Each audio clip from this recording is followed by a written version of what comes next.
The Cayo Perico heist has been nerfed in Grand Theft Auto Online. About 30% of the money you previously would have made is now going to Pavel. I'm not really sure where it's going, but it's not going into your bank account. With the changes of the heist, in today's video, I'll be showcasing what the maximum amount of money you can make hourly is, and the best methods to do so. So let's get straight into it.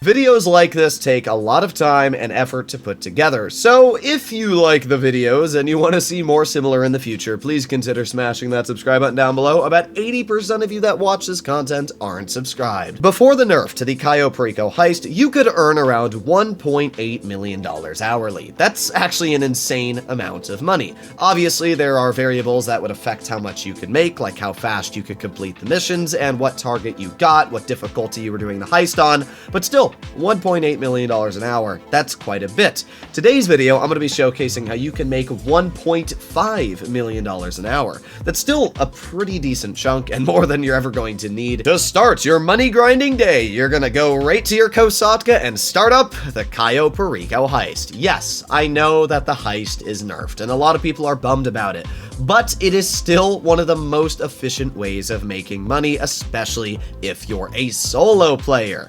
Even with the worst take, being the Sin Samito tequila, you can still net around $900,000 doing the heist on normal difficulty. That is a lot of money, especially because it only takes around 50 to 40 minutes for a decently experienced player to do all of the setups and the heist. So, I mean, that's still a lot of money to throw into your bank account, which is why you should always be doing the Cayo Perico heist when starting off your day so you can wait for that cooldown to do it again. After completing the heist, you're going to want to make your way over to the agency so you can start up the Dr. Dre VIP contract. There are 3 separate branches in this contract: the Nightlife League, the High Society League, and the South Central. Usually what I like to do is each time I finish one of these branches, I'm going to start up a payphone hit. So in total, you can do 3 payphone hits and complete the Dr. Dre VIP contract. You're going to net $1 million from the contract alone,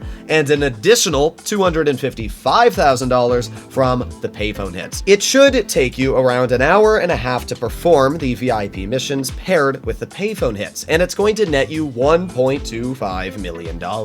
So let's say you've done the Cayo Perico heist and you get a $1 million payout, and you also do the VIP missions with the payphone hits. Already, you have got around $2.25 million netted into your bank account with about 2 hours of effort. So if we divide that by 2, hourly, just by doing these 3 things, payphone hit, Cayo Perico, and VIP missions, you are going to be able to get around $1.1 million an hour. That's pretty solid money for really not that much. When completing the Cayo Perico heist, there is going to be a 144-minute cooldown before you can start it up once again. And that's obviously a bit of a problem, because after doing the VIP missions for Dr. Dre, which I said should take about 90 minutes, you're still going to have an additional 50 minutes of time to buy before we can start up the Cayo Perico heist and loop our money-making method. So what are we going to do? Well, the good news is there's still a lot of other businesses available in the game. We have our nightclub, our bunker, our acid lab, and most specifically, Special Cargo. Let's start off with Special Cargo. This is a business that if you don't own large warehouses in, I would highly recommend to do so. Sure, it's a very big investment, but Special Cargo is actually the highest earning passive business in the game. Why? It's all because of Lupe and her assistants. If you drive to any special warehouse, you can pay your assistants to go source you crates. They will source you about 2 on average, but it's 1 to 3, and it's completely random. And you can do this for each warehouse you own. What I always recommend to do is whenever logging in, just go to each of your warehouses, pay your assistants, and then go do the heists. And then after that, you should get your crates back, and then go pay your assistants again. So that's the first thing. That should take about 5 minutes to go to all of your warehouses. After that, make sure that your nightclub obviously has max popularity, either by going to your arcade and swapping in and out DJs, or going over to the nightclub and doing the passive mode glitch, where you can constantly kick somebody out of the nightclub. After doing that, head over to your arcade if you're not already there. Make sure that your bunker is resupplied. Also, big bit of advice I can give for the bunker is do a sale mission if you have $215,000 worth of product in it. 215K is exactly one resupply's worth. Why do I recommend this? Because the bunker has some of the most tedious sale missions if you have enough product to give you 2 or even 3 vehicles. If you get the buggies, you're basically screwed and you're just going to have to forfeit that mission, go into a new lobby, and start it up again. So I always recommend just to do a single vehicle sale mission when it comes to the bunker because it's much faster and easier. Plus, it'll buy some time while making you some extra cash. So with the bunker, it should take you about, we'll say 10 minutes to do this because you're going to do a sale mission as well, but it's a quick sale mission. It'll net you about 200 grand. So after that, we've already made a decent chunk of money. We've got our passive businesses running. Obviously, make sure your acid lab is running as well. Do a quick sale mission with it if you haven't already.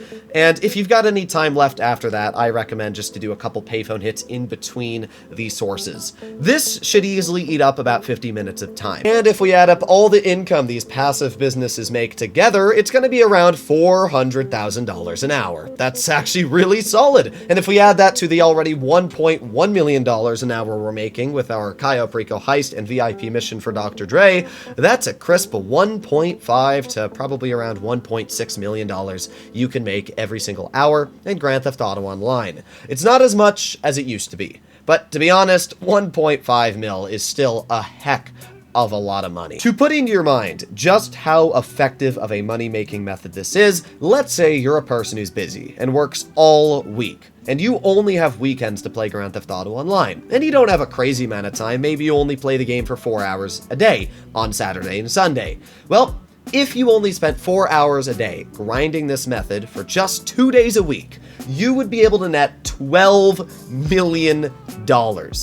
Yeah. That is absolutely insane amounts of money. The average update in Grand Theft Auto Online that brings new cars and everything is around 50 million. And in just one weekend, you can earn a fifth of that. I mean, that's pretty insane.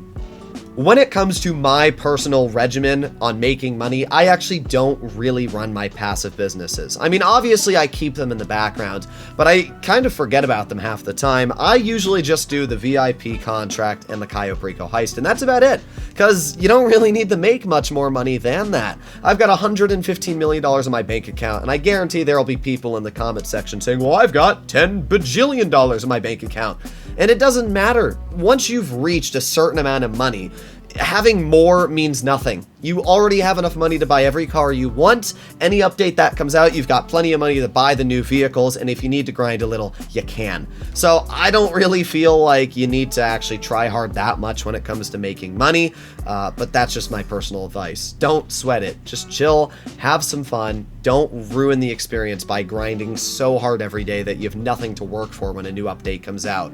Hopefully you enjoyed today's video, and as I said at the beginning, if you'd like to see more like it, please do consider smashing that subscribe button down below. It takes a lot of effort to pump videos out like this and obviously crunch the numbers and do all the methods and test them myself. So I'll see you all in the next one. Bye-bye.